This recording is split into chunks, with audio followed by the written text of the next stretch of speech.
All right, welcome to the Bigfoot Researcher's Journal. Today we're going to take a look at an adult male Florida Sasquatch. Now this is long-range shooting. I'm about 700 to 1,000 yards off. I just got out of the car. The reason we're shooting here is because we caught a baby Bigfoot on film last week. This is one of our primary research areas, and I have seen an actual Sasquatch with my own two eyes in this area in 2013. We found thousands of tracks.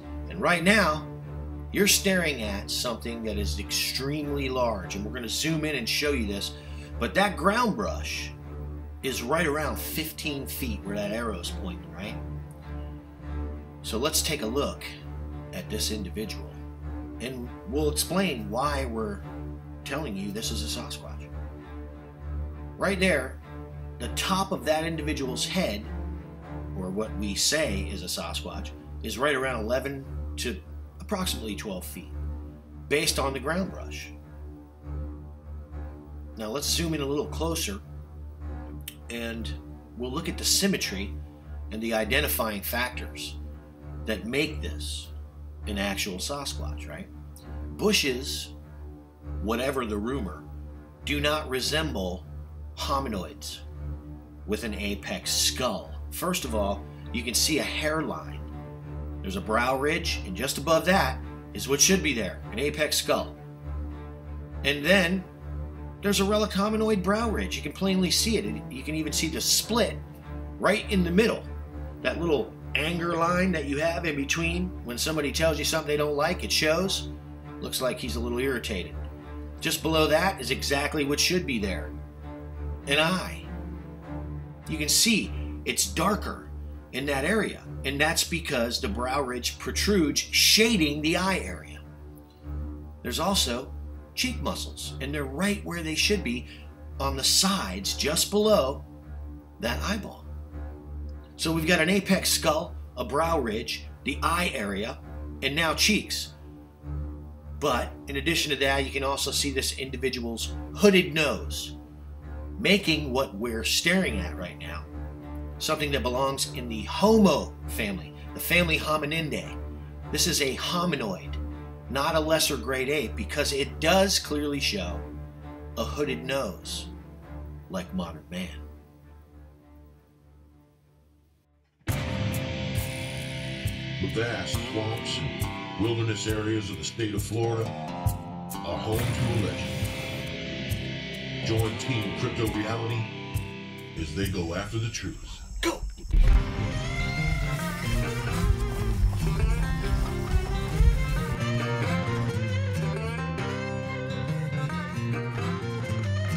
For the first time in Bigfoot research history, you're going to see what it takes to be a real Bigfoot researcher.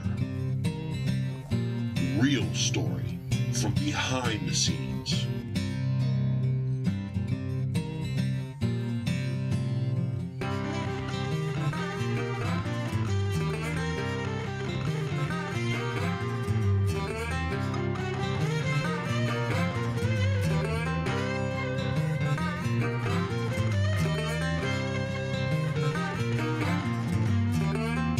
Turns out, finding Bigfoot was the easy part. The Bigfoot Researcher's Journal. Seeing is believing. Hominoids have been around for millions of years according to science. We know this because it's etched in stone, literally. This track right here is said to be 280 million years old. Now these same people that are telling you these tracks are millions of years old will also tell you, coincidentally, that these kind of things died out. And that's just simply not the case. But then again, these people specialize in digging extinct things out of the ground. That's what they think, right? They're thinking, this is extinct, that's why we're digging it out of the ground. What if they're still alive? Curiously, there's corroborating evidence that they are. And what if, like all other wild creatures, hominoids weren't so much like us? They were more like the other creatures that evolved on this planet? What if they were covered in hair? What if they lived in the wilderness with no technology? What if they had to hunt with their bare hands? How would they live? How many would there be if they've been around since way back then? Would we be seeing them? Yes, and we are. They're called Sasquatch. Would we be finding their tracks? Yes, we are. And they look like the prehistoric ones. Would we be catching them on film? Yes, we would. And we would be catching them on film doing what they have to do to survive in the wild. The most important thing you can understand about the Sasquatch species is it exists. The second most important thing is there's a whole bunch of them because they've been around for a long, long time. All right, so we're on our way to this new little spot we got. It's middle of hunting season, and I think that the hunting spots are back in this area, and it's moved some of the group over to this side, and so last week we got footage, and I saw it through the cam lens of a baby Sasquatch. There was a couple of them in there, but we're heading back to that spot so we can try to shoot some footage today. But we're also going to take a look at the area, and we're going to try to find out what's going on and see if we can get in here for a couple days to camp in the exact spot we shot that footage.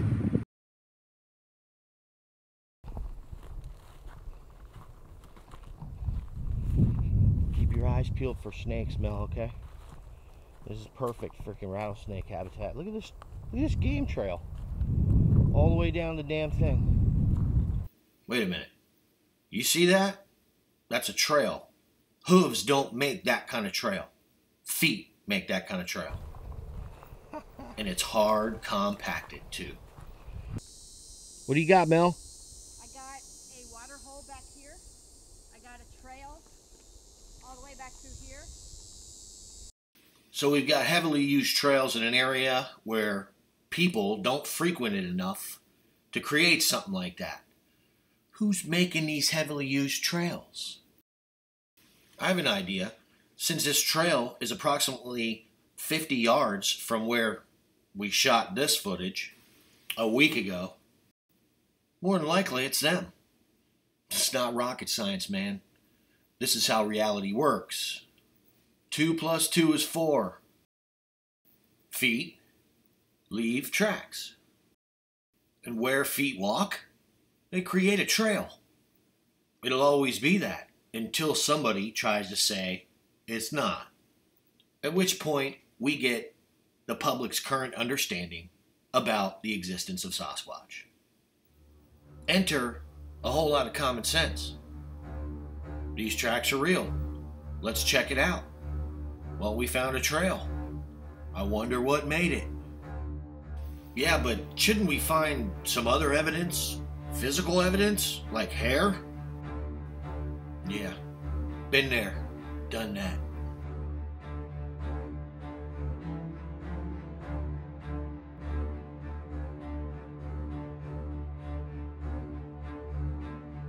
So here in this footage, Mel and I are shooting at dusk, and I've lightened the film to as much as I can, but it's still a little dark, so adjust your screen to the maximum brightness and you're going to see something amazing here.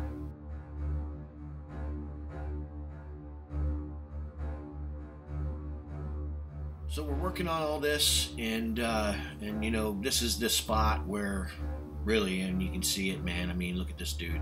You can just a plain shot of like his nose, and you can see the outline of his apex skull. It's primate, right? Wild Florida human primate. We've got the hooded nose. You know, we found the best way to do this is to give them the choice, right? So we go into the area and we just try to do our thing and shoot at the appropriate times based on what's happening around us, right? So we're hearing things, we stop, I do a segment, and here we are. We're capturing this primate on film, this elusive, cryptic primate that loves to stay in dark, damp, cool, and for them, safe habitat, right? Just outside this area is a bustling modern human population center. This population center, our city, there's another one right there peeking around a tree. You can see his brow ridge, the glare coming off his nose, the side of his face. This population center was carved out of their territory. They're just still there, man. You know, you can see his apex. This is primate, folks. That's what's going on here. We got some upright walking primates in the bushes, right? And there's another good shot. So what we do is we know they're there. We've seen them, right? So all we had to do is put ourselves in the right situation with those cameras rolling. And over this last, really now almost 4 years, the strategy's gotten better because the data's gotten better consistently every week. There are other Sasquatch in this. Down towards the bottom there appears to be another one. I think what it is we're at this point in this clip hanging out around the entire group. You can see this guy's eye if you look closely.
Who's that saying this can't be done?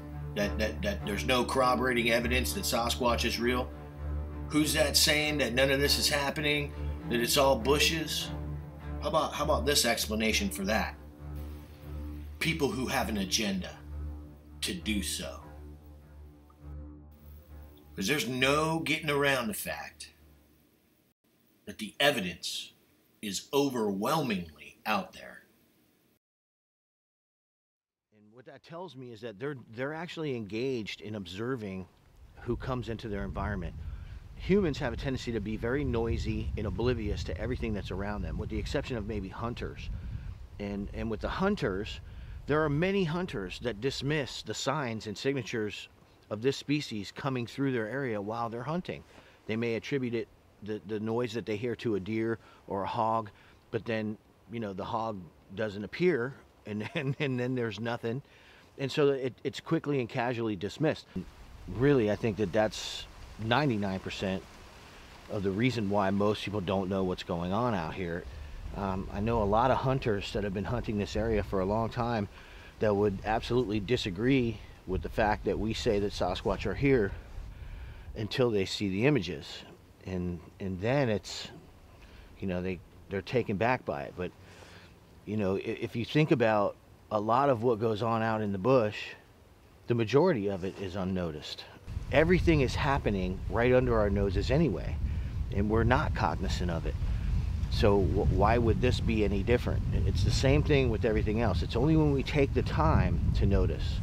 You know, I'm standing in front of a body of water right now, and there's drama being played out underneath its surface. It's only when I concern myself with what's going on that I actually have the opportunity to become aware of what those situations are actually occurring. And if more people begin to concern themselves with what's going on out here, then they're going to notice what's going on out here. They're going to be catching these guys on film. They're going to see them. And it really is just that simple.